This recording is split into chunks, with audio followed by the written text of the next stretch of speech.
Welcome back, my friends, and we're going to go over the new blog post from Marina talking about the playable races of Guild Wars 3. Our approach to playable species in Guild Wars 3. Hello, fellow Tyrians. Today we're going to kick off the conversations around one of the hottest topics we've seen being discussed across the Guild Wars community since the announcement of the game. It's time to talk about playable species in Guild Wars 3. Note, while we previously used the term playable races for Guild Wars 2 over time, we felt that it didn't accurately describe the biological differences between peoples of Tyria, so we'll be using playable species for Guild Wars 3 going forward. How many playable species for launch in Guild Wars 3? Alright, with the setup done, let's begin by confirming one detail. Guild Wars 3 will launch with 4 different playable species. 2 of these species will be ones you've been able to play in previous Guild Wars games, humans and Asura. The third is a species you've met before that will be playable for the first time, our awesome bear people, the Coden. The fourth is a new species whose story connects deeply to Aura's past, but has been lost to history. You'll have to wait and find out more about them in the future.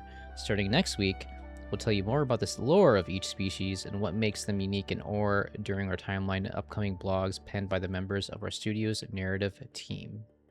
So what could that fourth race be? They said a race that is deeply tied to Aura and was lost to history. So why were they lost to history? Is something comes to my mind, right? And the only thing that sort of kind of pops up there is the Cataclysm, which pretty much Aura imploded and taking pretty much everything with it. So I guess I would have to think maybe the Druids, which were just said to have shed their human form and become more into nature, kind of taking a Trent appearance of Willow Hearts, kind of also becoming a boreal spirit to better protect the land. In doing so, I think this might actually provide a very satisfying backstory to, why was their history lost in the first place, and also kind of interweaving this bittersweet ending for them to pretty much go on forever protecting the lands of Tyria. Different approaches for different games. In Guild Wars Reforged, we focus on the story of humanity, starting in Ascalon and later expanding to allow players to create human characters from Cantha and Alona. The game and the stories it told were human-focused, and so the roster of playable species was never expanded beyond humans. In Guild Wars 2, we introduced 5 different playable species: humans, Asura, Norn, Char, and Sylvari. The species were built with bespoke personal stories, environments, cities, animations, and cosmetic options. This investment helped make each species feel distinct and aligned with our high-level story theme of Tyria species being separated at first, but having to band together to succeed. And also established a scope and a quality bar that made adding another species a major cross-disciplinary undertaking. Meeting that same quality bar for additional species requires substantial work across narrative, world art, animation, character art, and other systems. This has made adding new species incredibly difficult to prioritize alongside the other content and features we continue to build for Guild Wars 2. For Guild Wars 3, we're once again focusing on picking the playable species for launch that best align with the stories and the themes of the game. The 4 species you'll be able to play as essential to the story, cultures, conflicts we'll explore in Aura at launch. Our focus is on making each of them feel deeply rooted in the world. You'll note I said 4 playable species at launch of the game. This wording is very important as we're taking a different approach to building playable characters for Guild Wars 3 in order to support expanded options in the future. I actually believe one of the biggest downsides for Guild Wars 2 is they never added any extra playable races. It made sense with how intertwined and how much work it would have taken, but they could have really taken other inspirations from other MMOs where the placement doesn't necessarily needed to be involved with the core story. Similarly, kind of like how Goblins or Worgen toward Warcraft Cataclysm was. Something like that could have been done, but it seemed it wasn't part of their plan, as it pretty much would have taken too much work. But they really look like they're rectifying this for Guild Wars 3. My only concern is that maybe each race isn't fully developed like it was previously, with big elaborate cities and lots of lore and background and lots of NPCs you get to know. So reading this just makes me wonder if they will expand much on. Designing for future flexibility. To help tell stories we want to tell in Guild Wars 3, we are approaching development from the beginning with a goal of adding more playable species in the future. The story of the game for launch is a unified one, with all our player characters operating under the Veil Warden banner across the vast wilderness and pockets of civilization ore. On the technical side, everything about how we build playable species, including animation systems, rigs, clothing, is being carefully examined to ensure the systems can be expanded.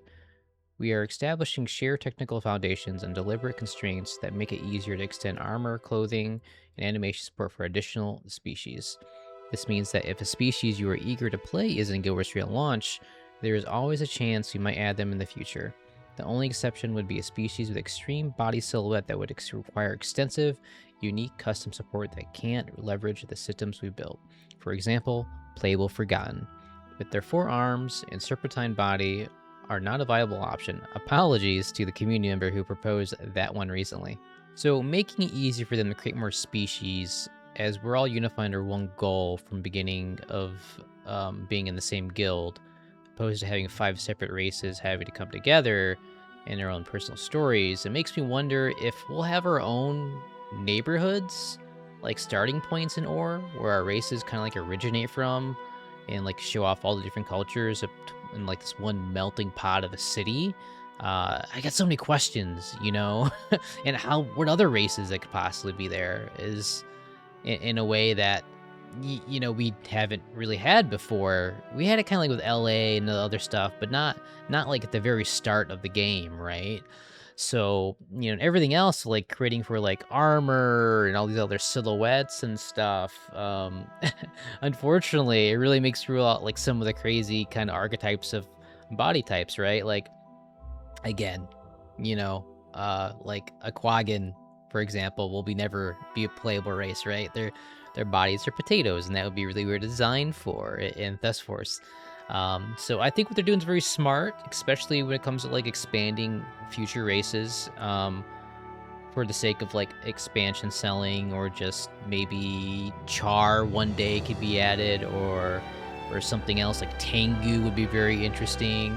I like really want to see how far they go with this, and I'm hoping it doesn't detract from how unique each of these races are, and like given like the kind of time that they're in, right? We'll have to wait and see with this one. Play what you love. While evaluating lessons from Playable Species MMOs and deciding how to approach them in Guild Wars 3, we identified one additional area we will take a firm stance on up front. We are carrying forward a principle that has been important to Guild Wars 2.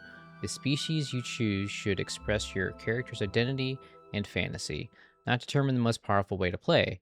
There will be no statistical or mechanical differences between different playable species.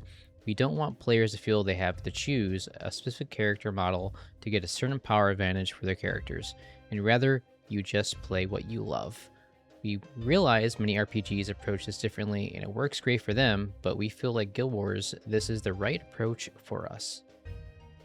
Looking ahead, so that's our kickoff for Playable Species in Guild Wars 3, and the approach we'll be taking at launch and beyond. We are really excited for you to meet the species you'll be able to play at launch, and we are just as excited to explore the opportunity to introduce new options to the game in the future. Next week, you'll hear from our narrative team, who will be introducing the first of our 4 playable species and telling you more about what makes them unique and different in the timeline and the setting of our game world. Until next time, guys, may the 6 watch over you, Colin. Very exciting for me. I love lore. I love the Guild Wars lore, because I would really love to know what happened to the Asuran and Coden while they were in ore. How did they get there? Why did they leave? The Asuran became a subterranean species. They're mostly away from the rest of the world, and Coden also ventured far north to Janthier and beyond. Like, what happened, you know? I really want to know, why did they end up ore? Why are they in ore in the first place? And just really looking forward to that deep dive starting next week. You know, we'll probably start with humans, because we already know kind of pretty much everything about them. Maybe not exactly how they got to ore and how they settled there, but, you know, pretty much everything else is kind of vanilla at this point for us, right?